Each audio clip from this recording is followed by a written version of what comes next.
Hello, I'm in a 2010 Hyundai Santa Fe, and today I'm going to show you how to open the hood. So from the driver's side, you should see a lever here that you'll pull. That pop sound, if you could hear it, was the safety releasing. If this is just completely loose, you might need to check behind this plastic to make sure all the cables are connected. But we'll go up to the front, and then feel around towards the middle. You should feel a lever here. So we're going to push and lift. So push and lift. It's got these nice little hydraulics to hold it up. And then here's that lever I was pushing.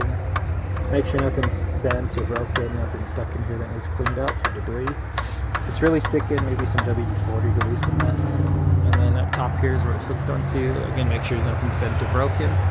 And then double check that your hood's in proper alignment. Because if this hood's crooked, that could cause you issues as well. But I hope this is helpful, and hope you have a wonderful rest of your day.